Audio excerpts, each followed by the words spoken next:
Hi, welcome back to the Teams Insider podcast. This week, I've got my friend Craig Durr. We talk about his new venture, the Collab Collective. Really excited for him launching his own thing. We also get into Teams devices and the Teams devices ecosystem. We talk about the plethora of Teams bars out there and how that came to be. We also talk about AI in Teams, and we talk about multi-camera rooms. Craig gives us thoughts on what he's seeing in the industry and what he thinks the key trends are. Hope you find this a great show, and also many thanks to Neat, who are the sponsor of this podcast. Really appreciate their support. On with the show. Hey everybody, welcome back to the pod. This is an exciting breaking news podcast, although it'll be a few weeks, I guess, after this comes out. Got my friend Craig, who's got something to announce, and then we're going to get into thoughts on the Microsoft Teams rooms world and devices. Craig, hey, nice to see you. Good to see you. How's it going? Yeah, really good. Thanks. Really good. Busy as ever. You too. So tell us what's going on. I have been. Well, I've been kind of quiet in that I've been what I call my shadow stealth mode since about April. But I'm excited to share with you and your audience that I'm coming out and sharing with the world that I am launching a new analyst firm. It's one that's going to go by the name of the Collab Collective. And the name is very specific for a reason. It leans in on a couple of things, but I'm really happy to share this with your audience. And thank you for the chance to help explain to them what I'm doing. Yeah. No, we obviously talk a lot behind the scenes, and it'd be good to go through kind of some of your previous life for our community who may not know it, the whole analyst thing. But yeah, I'm really excited to see you kick off your own thing. Well, thank you. So I'll share with you what I do. So if I haven't had a chance to meet you, my name is Craig Durr. For the last 5 years, I've worked as an industry analyst in the unified communication space. I call it workplace collaboration and enterprise communications. So you can think about the devices, the services, or the technologies that enable the communications that we care all about, not only between business to business, but employee to employee and customer to employee, customer as well. There's so many circles of use cases there. Prior to that, I actually worked within the vendor community for almost 9 years. I managed the group video team at Polycom, and I was there from the point that it went from Polycom to Poly with Plantronics to then being coming out as well too. Prior to that, I had a stint where I worked at Dell, helping to manage their unified communications efforts, and before that, I did my tenure at Microsoft. So I can speak to you about my life working on Exchange. It was back at the time that we were taking Exchange online. That kind of helped state myself there. But it's when we had back when servers still mattered, it was just coming to the cloud. Office Communicator and everything. It was at the point in time, though, that they were bringing together all the communication technologies into a single business unit, which is kind of the future of what we see right now taking place, which is that multimodal communication taking place under Teams. So that's awesome. That's my war wounds that got me to where I am now. But I'll tell you what. So as of just a couple of days ago, I've officially launched the Collab Collective. This is an analyst firm that is, again, focusing on enterprise communications. Same area, devices, experiences, technology that help people communicate and collaborate. And the Teams community winds up being a really important part of that. And I'm excited to share this with your group.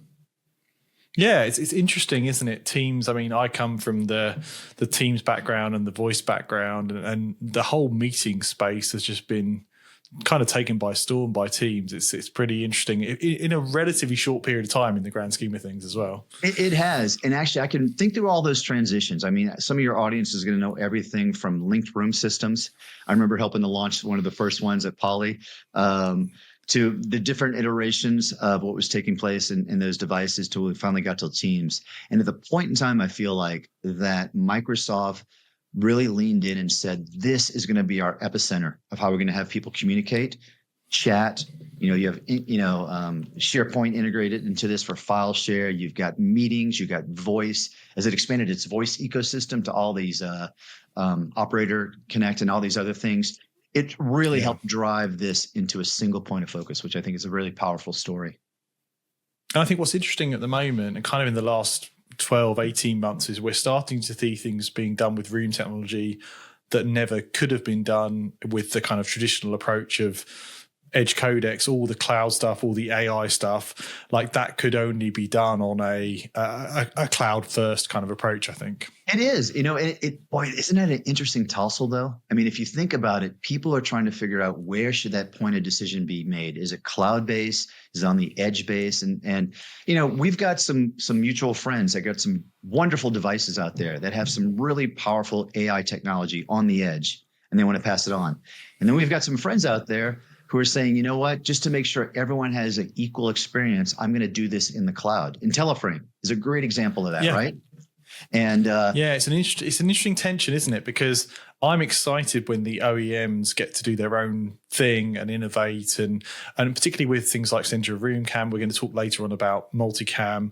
Like that's a chance for the OEMs to bring their own unique thing to the story. But by the same token, you're right. If I could mix and match vendors and have the same experience, is that better for me as an enterprise? It is. It's what I've said for a long time. I think you guys see this too. It really, there's a technology curve, and then there's an adoption curve. And we're at this really interesting point that the technology's got a lot of richness and a lot of feature sets out there. And the adoption curve is still below it. It's always below it a little bit, and it's starting to catch up. But strategies like IntelliFrame actually help democratize that in some ways. It takes the equivalent, I'm using hand quotes, of dumb cameras and giving them some in-room intelligence in a way that it might help alleviate some of those tensions. Now, is it going to be perfect? I don't think so. I think if you really have a refined group of end users that want to be closer to the technology curve, the devices on the edge that can really do some of that great manipulation of the audio and video really suit that better. So it's almost like it's serving a broader swath of the end users in that way. Yeah, and I think I'm with you on that. There's some things you can still do on the edge that you just can't quite do on the cloud yet. I mean, you can have really capable, 4K, multi 4K sensors, and then you can punch in on the edge and you can send just what you need to the cloud, versus the kind of IntelliFrame approach at the moment is take a single large frame and have the cloud punch in. It's not quite the same, but it'll be interesting to see those two approaches compete, because then you've got the cloud processing where you can do some clever stuff to optimize it that maybe you could do that you can't do on an edge device. Yeah, it's going to be a really interesting scenario. I'm thinking out loud right now, and I'm trying to think if there is the same type of opportunity in the voice space where there's cloud capable technology that would be competing with on edge technology as well. The first thing I've seen in the voice space that's genuinely only cloud is the Copilot stuff. So if you've got Teams Phone and you can do Copilot, again, you never would have been able to do that on the edge. Well, I mean, I guess technically you could build small models and things, but like in a practical scale, that's one of the first things in phone technology that's been like a cloud only thing. By the way, kudos to you. I saw the highlights of your presentations of trying to map out all the different co-pilots and giving them names and what have you. Yeah, we've got a piece of research coming where I've tried to put it all together, and every time I touch it, I'm like, oh, there's something new to put into it. You got to update it. Yeah, between. It's constantly. Yeah, me and Kevin are constantly in a back and forth over who's got the right number as well, which is fun. It's a really interesting challenge. I mean, we're probably pivoting a little bit. I love the Copilot technology, and they just released something really new, which I was excited about. I kind of knew it was going on, but the Teams Copilot, and I am really excited about that one. But to finish my thought, my concern is there's a lot of Copilots out there, and the pricing models and the licensing. I want them to keep it clean and concise so that people can consume this and know when and where to use it. So the opposite of what it is now, basically. Well, yeah. I mean, at the moment, it's very much like the product teams, I think, have been given free reign to be like, see what works. So there's a lot of things going on at once. It will settle down. It always does. But at the moment, it is a nightmare to keep up with. And the fact we've got Copilot for Teams and Team singular Copilot, and they're two different products to do two different things, is great. But here, I'm putting my hand to my forehead. Here's my prediction. The next release is going to be a Copilot for Copilots. It's going to be the Copilot that tells you which Copilot you need to use, when and where, and how you're going to use it. Yeah. Well, I think Microsoft are hoping they'll morph into a singular Copilot that can do all these things, but we're away from that yet, I think. I think they will. But to go back to that opening conversation bit, Team Copilot. this is what I'm really excited about. I think your community thinks about this, but I hope this is one of those perspectives that I share to your community. As an outside analyst, I want to hopefully share some tidbits that these guys and women can use in their conversations with their clients, with their customers, even with their management when they're trying to figure this out. So hopefully I drop some pearls of wisdom. And if not, please forgive me. I'm trying. Think of the team Copilot scenario. Leading up to this, we had AI agents that were people able to bring into the meetings. You think about it, it's a great experience.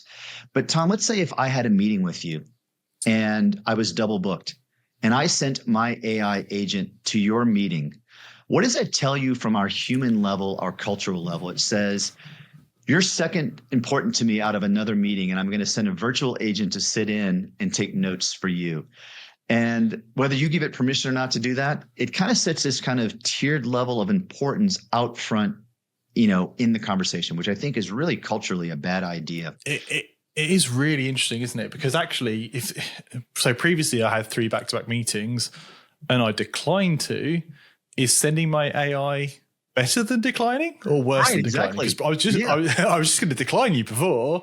But it does kind of send a message of, whatever you're going to say for half an hour can be summarized by an AI, and I can get the summary. I don't need the meeting effectively. That's right. And I mean, not only that, it's that relationship taking place as well too between that. And then I think enough people made this joke. What happens if I send my AI agent and you send your AI agent? Yeah. Are they going to be talking to each other? Probably a better outcome, I imagine. I don't really buy into that. The send an AI thing is fun because people hate meeting clashes, and the idea that I can be in 3 places is exciting. The team Copilot scenario that I like is there's an AI in the meeting, right, taking notes, prompting us, like the virtual PM. I think that's way more credible, because that's a helper, but for all of us. That's exactly what I think about. So it plays to this. It's a shared asset. You called it a PM, whatever title you want to use for it. It's something that we have equal access to, equal control over, and we can equally help ask it for information that's equally shared. So all of a sudden, you have your empowering cloud group getting together. You can launch that agent. Everyone has equal access to what's taking place there.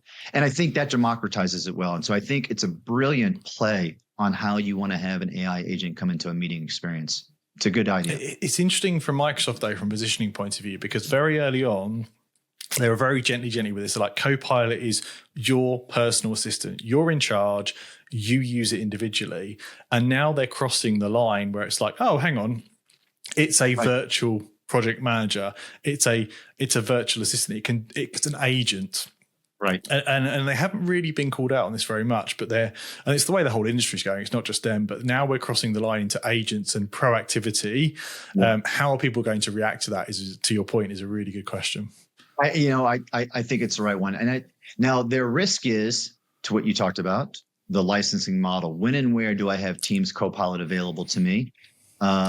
If I'm a guest joining, do I have access to that shared Copilot? Yeah, that's a real friction point at the moment. It's a nightmare that only the tenant that hosts the meeting gets the Copilot capability. Right. And we're seeing this for real now with our customers that we work with. Is I want the meeting on our tenant because I want to grab the notes. They want the meeting on their tenant because they want to grab the notes. So somebody misses out right now. All of a sudden it's like, no, I've got the conch. I want to host the meeting. Give it to me. Yeah, that's funny, isn't it? But I do think it's known, it's understood, and I think they're proactively addressing it. That product management team. So I'm excited about that. One of the great things is I think they're open to feedback, and there's great customer feedback loops in this whole process, which would help out. So that's a great move forward in terms of what I see in that Microsoft ecosystem of how these copilots are being managed. And again, your idea of leveraging some cloud-based technology that's available to all. So let's put it like, you're one of the people I always go to when I'm talking about kind of what's going on with the OEMs and devices. The thing that's puzzling me at the moment is everybody's got a video bar, like it was kind of ISE. We saw everybody. As we record, we're just going into Infocom. Like, what's going on there? Is it sustainable for every vendor to have a video bar? It's interesting. It's a really interesting space, right? So this is the way I think about it. The bars, in my mind, first were really launched about 2019. That's when Yealink first came out. Poly had one. There were some other ones in market, but this is the first one. They initially came out focused on the Zoom ecosystem, and then very quickly rolled into the team certification process. They served a great need. At that point in time, they helped take something that might have needed a little bit more AV knowledge and brought it into an IT mindset, something that was easy to deploy, easy to manage, easy to put up. And I think that's been one of those interesting challenges of trying to get some audio video technology into more mainstream, is making it accessible to the IT generalist or the IT, the person doesn't have a full portfolio of IT resources available to them as well too. Yeah, and also you don't need an AV specialist doing a multi-day deployment of it. Like it's kind of an in the box rack and stack, reasonably easy to deploy. Right, and I think what's taking place to drive that further, if you take a step back, is what we were just talking about: the strength of these UC platforms in terms of becoming ubiquitous of what a meeting room is deployed with is becoming pretty powerful. So Microsoft has got a wonderful market share of what's taking place right now in that space, which means not only their personal licenses, but then you want to start enabling the group scenarios as well too. And so the bars play into that naturally. All right. Especially as, again, that IT centric point of view, a lot more rooms are coming on board. And this is when we were still ramping up and huddle rooms are becoming very important. And then we hit into the pandemic timeframe, and it continued to be important.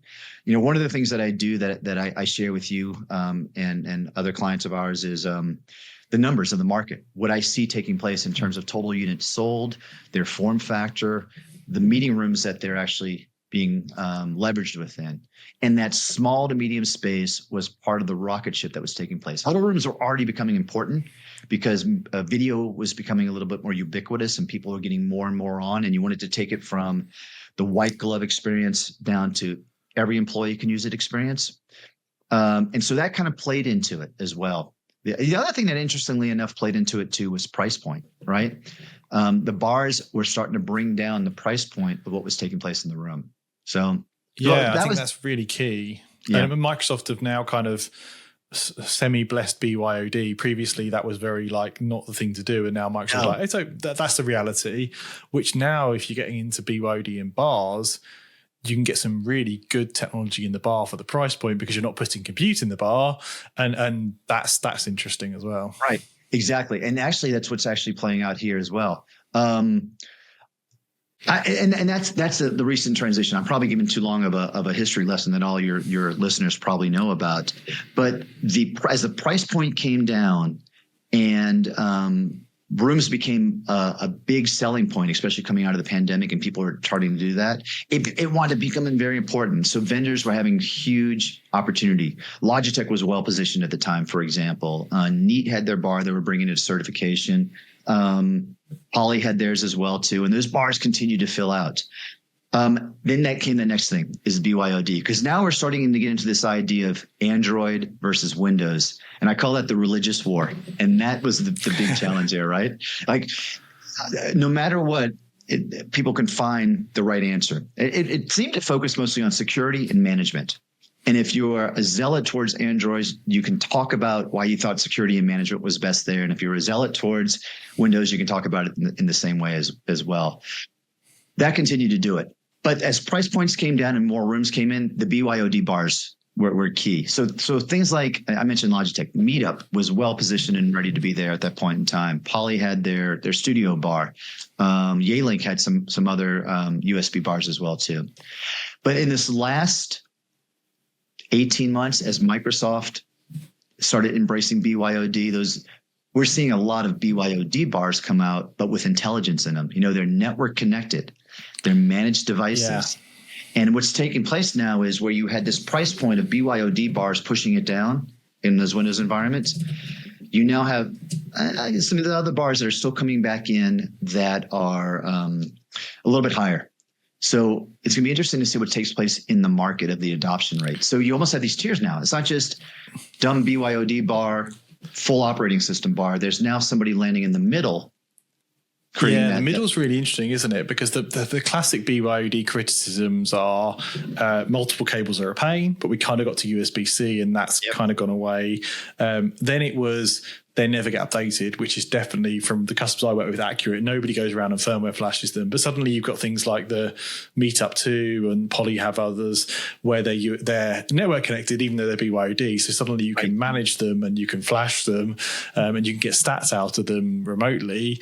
And the price point, more of that money is going into the actual acoustics and video than in an equivalent Android bar. Yeah. But then the Android bar price points are getting more and more aggressive. And suddenly you'd be like, well, actually, I could step up to Android for 50% more. And now I've got a capable self-serving unit as well. A native room experience. So that's what Microsoft calls it, native versus BYOD. And it's interesting. And I don't know if your audience thinks about this, but for many of those systems, they just wind up being software restricted full Android bars. I mean, I wouldn't be surprised. So the cost of goods, the COGS underlying, are probably about the same as the full operating system bars as it is for the other ones, which creates interesting dynamics for those OEMs and how they want to position them and price them. At the end of the day, we want the end users to have a great experience, and so that's what we're driving towards. But to your point, and Microsoft still push the Microsoft Teams rooms is the premier experience. So they would always say that that's the ideal experience. Yeah, but that Teams room under Ilya has done some really great things with the BYOD. So I really like what they've done in terms of recognizing BYOD rooms based upon device ID. And then at the point in time, I think your end users know this, your listeners.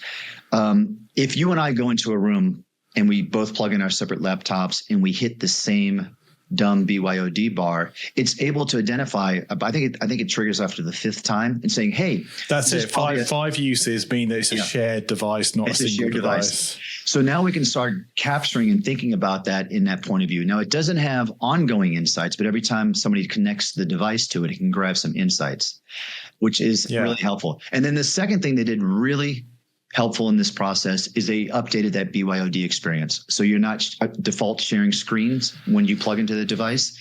And it really you get the stage on your laptop properly with your speaker notes. You get the proper thing on the shared screen. It's a much improved experience. Yeah, it is, because there was some research I did on this, and actually I did it for who I did it for, and we were trying to understand native versus BYOD. And in fact, we were looking at the buyer cycle. And so I went out and interviewed Channel to talk about this. And one of those interesting things that came back is that when a customer does a lot of research on their own, top of funnel information and figuring out, and decide that I want to get into a BYOD bar is probably a decision they're comfortable doing early on without going too deep. Price point low, the risk seems low. In the back of my mind, I can eventually plug in a PC and make it into a Windows room if I want to. No platform dependency is another one I hear. Exactly. Well. So I can do that. We're all in on Teams now, but who knows what's happening with merged acquisitions? Who knows about what tomorrow brings? BYOD just lives on and on as a USB device. Frankly, the idea behind that is it's no platform lock-in to the point that I'm already using multiple systems. I might be a Teams shop, but I have people coming in and have to do a Zoom call or a WebEx call. And that's a big part. So at the point in time that these customers had that mindset and they were contacting the channel, they were already committed to the idea of buying BYOD. So what we were interviewing around was this: is that a window for that channel to upsell that person to native room experiences? Because there's true value, and it's not just making the better sale, but there's value about being better managed, more security and things like that. But what we came back and found out is that the friction from that channel team to upsell that group that already made the decision to BYOD, it was too much more than the effort of the value of the sale. So what took place? So they'd rather just ship the units, close the sale, go to the next one, versus pitch the customer on the change. So there was a very human element versus a technology need that was actually servicing why that BYOD market. So it was a little bit of the challenge of why can't we, at the point of customer contact, move people more to native. And I think this helped fed into a little bit of a ecosystem mindset of BYOD is going to have momentum. We have to continue to think about this as well. How can we embrace it and pull it back into our management construct? How can we pull it back into this? Because then at that point in time, Once you have a more managed experience around the BYOD device, you have a second opportunity to talk about going up to native, and you're talking to that IT administrator or that. Yeah. So, and in an informed way, like these rooms are being used heavily. Exactly. Here's a chance to improve that experience. Yeah, it makes sense. So there all of a sudden is the moment of clarity of how BYOD plays into this ecosystem. And then it still creates an opportunity for the UC platforms to upsell the appropriate room experiences and room devices to that idea. Yeah. So it's a pretty great story. Let's go the other way, Craig. I want to talk. You've been doing a lot of work around kind of high impact multi-camera scenarios. I think you've got some talks coming up about it as well. I do. So by the time this airs, we would have had a talk at Infocom. It's called Demystifying Multi-Camera Experiences. And if you weren't there live and didn't say hi to me, because I see you now, I'm sure Avixa is going to have it online. You guys can go down there and take a look at it as a podcast. On the stage, I'm going to have people from Crestron, from Logitech, and from Neat. These are three OEMs that I really enjoy talking to because I think they have some forward-thinking ideas. And we're going to try and demystify the use cases around and where to use multi-camera rooms. Not only that, but then we look at it from two different ways. If you think about the vendors, I'm framing it as outside in experiences, cameras on the wall looking in, and then inside out or center of table. So I've got two center of table experiences. I've got Crestron with the outside in, the One Beyond experience as well. Yeah, I had a really good pod with Sam where we talked about the kind of pros and cons of those different options. It's exciting. Again, this is back to options in the market. It's exciting to see different people doing different things for different scenarios. It is, and go back to why these rooms are becoming important. Coming out of the pandemic, we had a big influx, a big increase in terms of Teams deployment, for example, to stay focused on the platform. A lot of end users. Now I'm trying to drive people back into the office and create community. I'm trying to communicate to these people. And I've invested in all these small rooms and these personal licenses, but those high impact rooms, think about boardrooms, town halls, community spaces, were not yet upgraded to that right platform. So there was a lot of investment here in the last 2 years around those high impact rooms.